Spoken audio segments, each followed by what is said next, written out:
দিনই চালাবো, কিন্তু এর বেশি চালাবো না। আচ্ছা, হ্যাঁ, দুটো রোববারে চালাবো।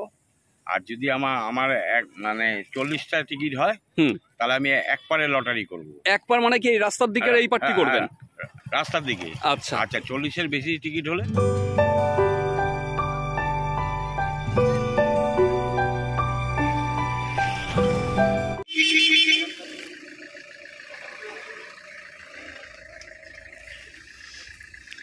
আপনারা ব্যাকে যে ঝিলটি দেখতে পাচ্ছেন এটি রাজকুমার দায়ের ঝিল, স্থান নন্দননগর, বেলঘড়িয়া, উত্তর 24 পরগনা, লোকনাথ মন্দিরের পাশে এই ঝিলটি অবস্থিত। এখানকার সমস্ত কন্ট্যাক্ট নাম্বার আমি স্ক্রিনে দিয়ে দিয়েছি। এই নাম্বারগুলিতে ফোন করে আপনারা বিশদে এই ঝিল ও পাস সম্পর্কে খোঁজখবর নিতে পারেন। এর আগের সেশনে যখন পাস চলছিল সেই সময় আবহাওয়া খারাপ হয়, মাছ ভেসে যায়, সেই সময় পুকুর ঠিক রাখার জন্য পাম্পও চালাতে হয়। আপনারা দেখেছেন আগের পোস্টে কিছু মাছও মারা যায়। তো পরবর্তীতে সেই পাসটি মাঝখানে বন্ধ করে দেওয়ার কারণে আবার বর্তমানে 8 তারিখ ও 15 তারিখ রবিবার করে এই ঝিলটি খুলবে। 2 দিন কিন্তু এখানে পাস চলবে। 2000 টাকার বিনিময়ে আপনারা 3খানি করে ছিপ ফেলতে পারবেন এই ঝিলে।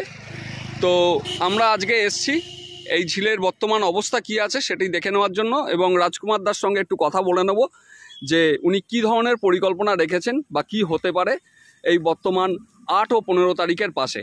তাহলে আর কথা বাড়াচ্ছি না, সোজা চলে যাচ্ছি রাজকুমার দায়ের কাছে এবং ওনার মুখ থেকেই জেনে নিচ্ছি ঝিলের নিয়মকানুন এবং বর্তমান পাশে কি পরিকল্পনা। আমরা রাজকুমার দাকে পেয়ে গেছি। দাদা, এর আগে তো ওয়েদার ফল হলো মাছ ভেসে গেছিলো, তো সেই জন্য আপনি পাস তখন চালাতে পারেননি। 5 দিনের পরিকল্পনার মধ্যে মনে হয় 2 দিন চলেছিল।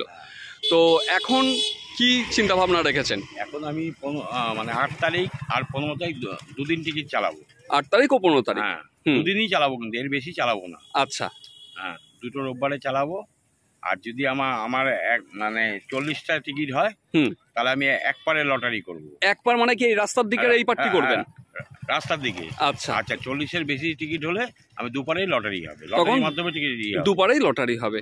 আচ্ছা, ধরুন 40-এর কম সিট হলো এবং লটারি করলেন, এবং শিকারি চাইলো যে ওদিক ফাঁকা আছে, সেক্ষেত্রে যদি উঠে গিয়ে বসতে চায় সেক্ষেত্রে বসতে পারবে না। পাশের রেট ওই 2000 টাকাই রেখেছেন? 2000 টাকা, তার মধ্যে টিফিন, জল, আচ্ছা, চা আছে। আর এই যে দাদা মাঝখানে মাছ ভেসে গেছিল, তো তখন কি ঝিলের কিছু ক্ষতি হয়েছে? না, ক্ষতি হয়েছে, দুটো ব্ল্যাক কাপ মারা গেছে। ব্ল্যাক কাপ, সিলভার কাপ এই জাতীয় মাছ অল্প একটু গেছে, তাই তো? কাতলার সেইভাবে কোনো ক্ষতি হয়নি? একটা ক্ষতি হয়নি, কাতলার কোনো ক্ষতি হয়নি। তাহলে এই যে পাসটা চলবে, এখানে নিয়ম কানুন সংক্রান্ত ব্যাপারটা একটুখানি যদি বলে দেন। নিয়মকানুন 3টে করে ছিপ ফেলতে পারবে, ছাতু আর পাউরুটি, আর কোনো ভাত পোলাও হারিয়া কিছু ছিটাতে পারবে না, কোনো চার মশলা করা যাবে না। আচ্ছা, আর আগে যে ভাত পোলাও বা এটা যেটা ছিটে মারতো সেই ছিটেটাও আপনি বন্ধ করে দিচ্ছেন? পুরো বন্ধ। আচ্ছা, আর বুকিং এর ক্ষেত্রে কি ব্যবস্থা আছে? বুকিং এর ক্ষেত্রে মানে 500 টাকা দিয়ে বুকিং করতে হবে। আর লটারি টানার আগে পুরো টাকা শোধ করে করতে হবে। ফোনপে চলবে না। হ্যাঁ, ফোনপে হলে শনিবার দিন পুরো টাকা ফোনপে করে দিতে হবে। আচ্ছা, ফোনপে হলে আগে পুরো টাকাই পাঠিয়ে দিতে হবে, এবং যারা টাকা দিয়ে বসবেন তারা লটারি তোলার আগে পুরো টাকাটা মিটিয়ে বসতে হচ্ছে। অনেক শিকারীরা আছে যারা ধরুন ভাষা, তল ভাষা এই ধরনের, এটা কি ফেলা যাবে আপনার পুকুরে? এগুলো কিচ্ছু ফেলা যাবে না, ভাষা তল ভাষা ফেলা যাবে না। আর পুকুরের আর নিয়ম শৃঙ্খলার মধ্যে কি থাকছে? আর আমার পুকুরে যদি একটা লোকও টিকিট বুক হয়, টিকিট চলবে। একটা সিটও যদি বুকিং থাকে তাও টিকিট চলবে, সেক্ষেত্রে কোনো বন্ধ থাকার ব্যাপার থাকছে না।